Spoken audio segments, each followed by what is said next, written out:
Good afternoon to one and all. Good afternoon to every man check of you. Good afternoon to all in Sunbury.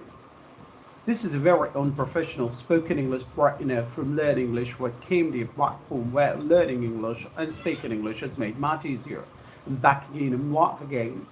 Well, I'm come back again to read another lesson or story from the book written by Sudha Murthy, How I Taught My Grandmother to Read and Other Stories.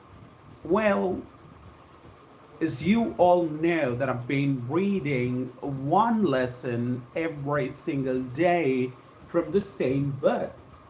As I said in my previous live session that we've completed 6 lessons so far. Well, there are 14 to 16 lessons more to go. So today I'm going to read out one more lesson from the same book written by Sudha Murthy, How I Taught My Grandmother to Read and Other Stories. And here is a caption of the lesson. The caption is a history lesson on Teacher's Day. So it starts like this. The date was 5th September 2003, or Teacher's Day. In Bangalore, on that day, I have a great time with my students.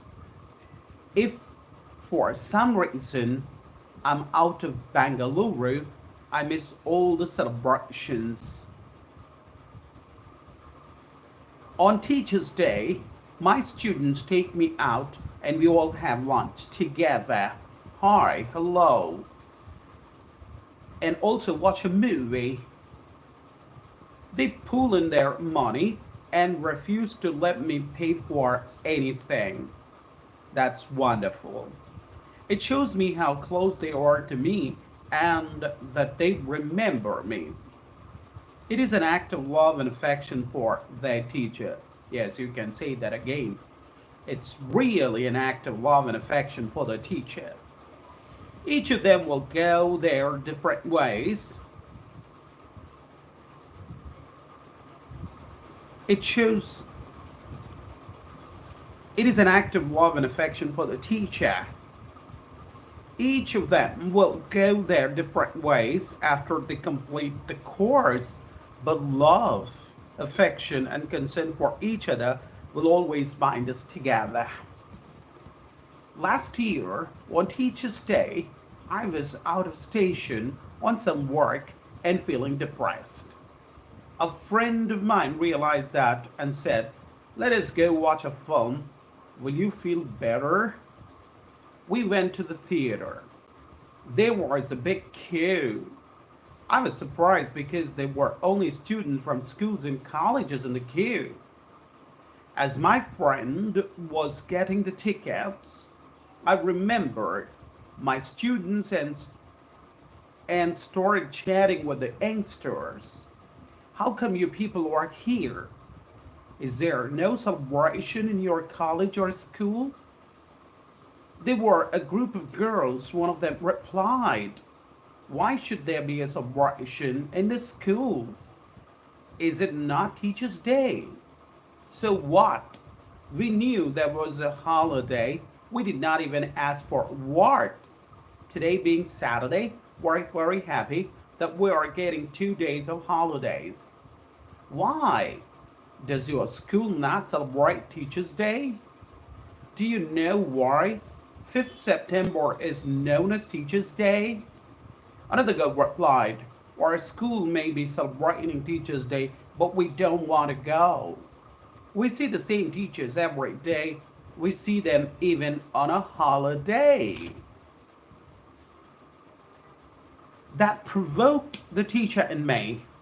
I asked, "Tell me, what do we celebrate on November 14th, October 2nd, August 15th, and January 26th?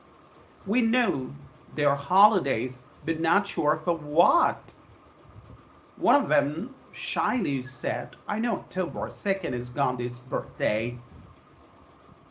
At least they knew one answer. "How come you know only that day?" "Because it is my birthday.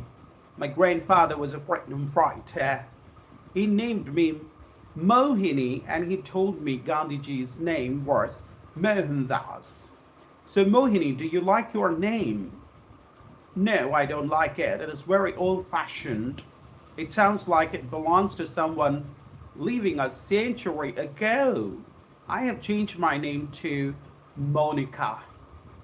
Some of the girl told me I get confused with August 15th and January 26th. One of them is Independence Day and the other one is something connected with independence. I refuse to give up. Tell me, when did you get independence? When did we get independence? That started off a discussion in the group. I could make out a number of opinions were being debated. One said 1950, some others said 1942, and the third group said 1947. In fact, the 1942 group was very sure they will write as they have watched the movie 1942, A Love Story. Do you know who was India's president then? We know it is Abdul Kalam. No, I'm asking you beforehand. They were blank. Have you heard of Dr. Sarvepalli Radhakrishnan? We know about Radhakrishna. Their statue in marble are very beautiful. I've seen them in the Hare Rama Hare Krishna temple. I went with my parents, one of them replied. I told them, Dr. Sarvepalli Radhakrishnan was a famous philosopher, a great teacher. He taught in Calicut, or Calcutta, or Kolkata, Mysore, and Benares. When he left Mysore, it seems it was the students who pulled the carriage to the station, and not the horses. For his lectures, students from other colleges would come and listen, irrespective of the subjects they were studying. He was acknowledged as the best teacher wherever he taught. Later, he became the president of India. Hence, his birthday was celebrated or declared as Teacher's Day. There are many stories about him. People read in any book or see on the internet. The group looked ashamed now. I felt bad and realized it was not their fault alone. We give holidays to children but do not tell them the reason behind the holiday. Even every year we prepare the same boring speech and deliver it to a handful of children. Most of us take the day off and do not make any effort so that children look forward to the day.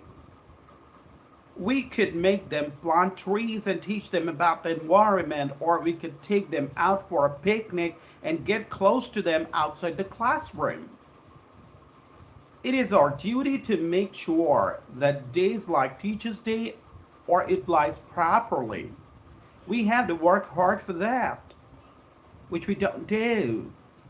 Children should be led by example, and teachers are the best examples. What we preach, we should practice. Well, that's the end of the lesson from the book written by Sudhamurthy, How I Taught My Grandmother to Read and Other Stories. The lesson I read just now is a history lesson on Teacher's Day. Here is the book. If you really like the story, if you really like reading books, if you are a bookworm, if you are a bibliophile, a bibliolater, if you are someone who really loves reading books extensively, you can go ahead and buy this book for yourself. Sudhamurthy, How I Taught My Grandmother to Read and Other Stories. With that, we come to the end of our next lesson, a history lesson on Teacher's Day. Well, Teacher's Day is celebrated across India in the fond memory of Dr. Sarvepalli Radhakrishnan, who was a teacher by himself. who was a teacher by profession and went on to become the president of independent India. Well, with that, we come to the end of a reading session. Thank you very much for joining me live today.